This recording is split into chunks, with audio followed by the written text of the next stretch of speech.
Let's say they were partners, they were sharecroppers, and they divided the property. And at that point, nobody asked them to take a shvua. Then their counterparts cannot make them take a shvua at a later date. Then they need a tainas bari, a tainas vada.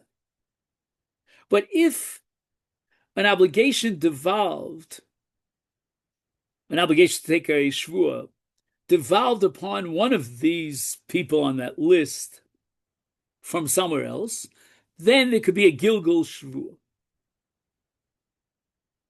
Iboilhu.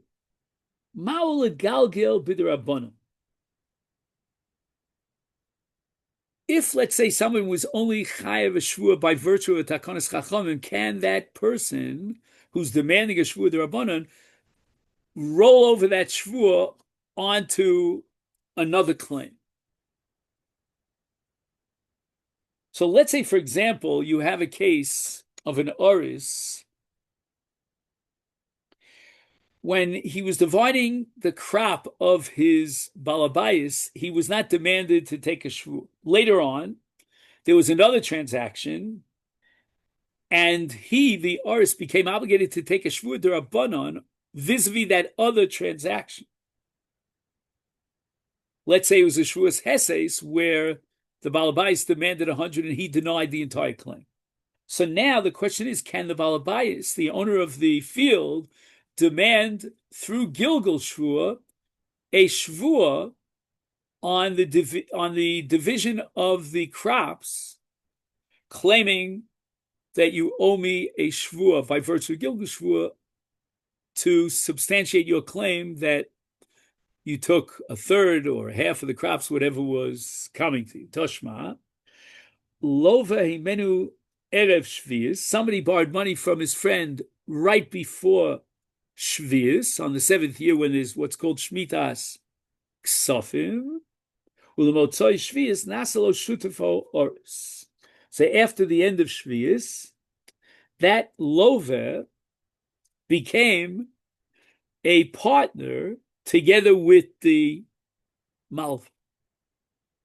Ein megalgal. There's no Gilgul Shvua here. You can't be megalgal onto the lover a Shvua regarding this milva based on a Shvua d'Rabbanan that the Rabbanan established regarding Shutfim and Arisim when there was no Tainus Bari. So the Gemara is medayik. Taima de lova hemenu erev shvius. The Bryce implies that the reason why there's no Gilgul Shvua is because he borrowed money from him right before Shvius. And therefore, since the Arisus or Shutfis was only clinched after Shvius, Amotzi Shvius, the Asya Shvius Hafakte. Right? We have a din of Hafkas Chovos, which means that Shvius comes along and breaks up any debts, and therefore there's no possibility of being megalgal onto him a shvua because the debt is already canceled by virtue of shvius. However, by contrast, shar shnei shvua, if this had applied and this scenario took place during the years of shvius, not erev shvius, then megalgal in the implication would be that there is a possibility of being megalgal a shvua onto him on a shvua d'Rabbanan of Arisus. From the shvua d'Rabbanan of Arisus or Shutfis. Even though it's only a shvua d'Rabbanan, the Taina was a Taina Shema. And the Gemara answers, no, that diuk is not a fair diuk. Lo tema ha shar shnei shvuos megalgalin.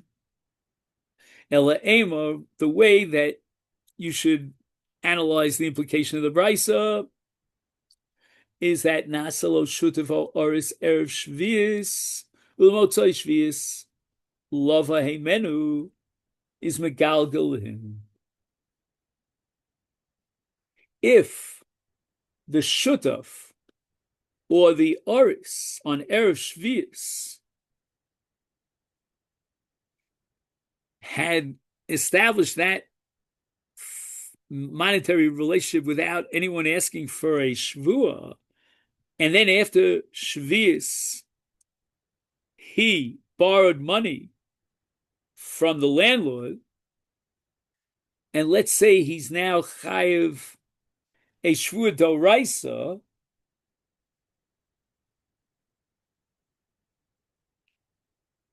like for example, in Modim and Miktas, then Megalgal.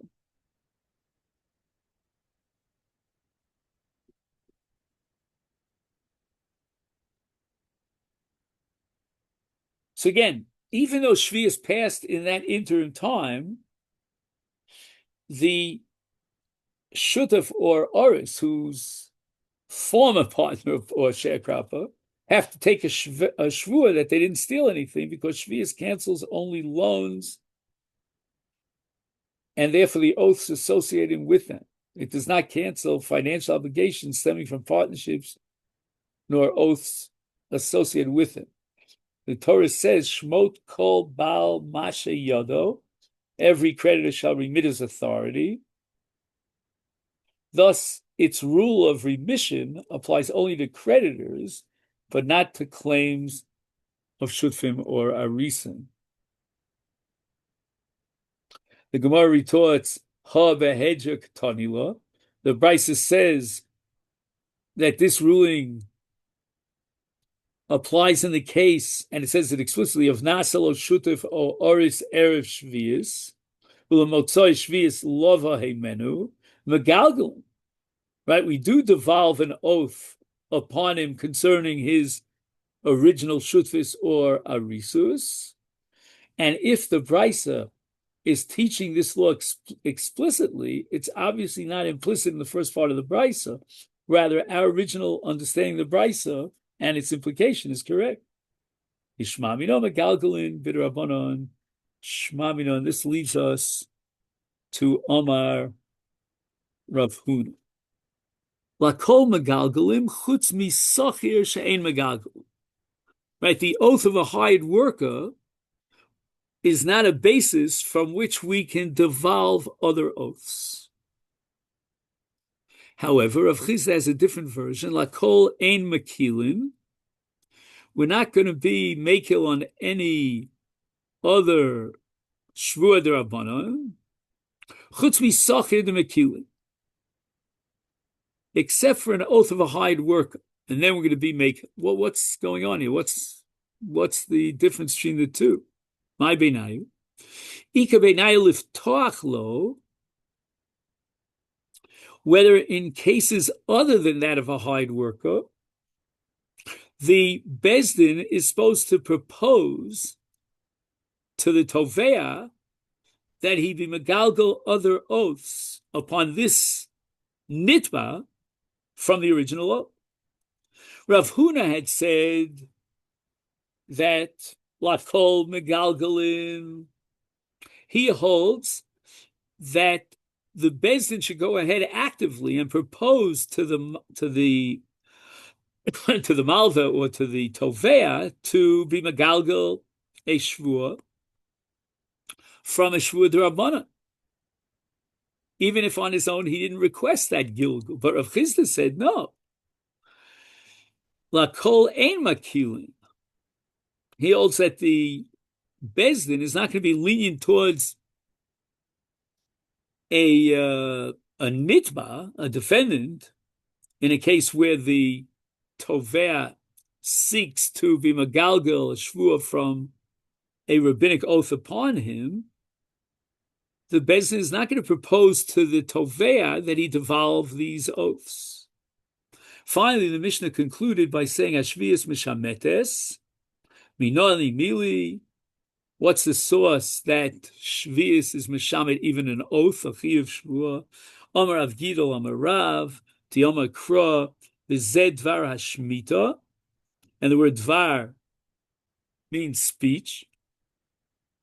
Afilu dibur mishametes. Shvius cancels even a liability for speech, which means even a shvua hadran olecha perek kol hanishbayim.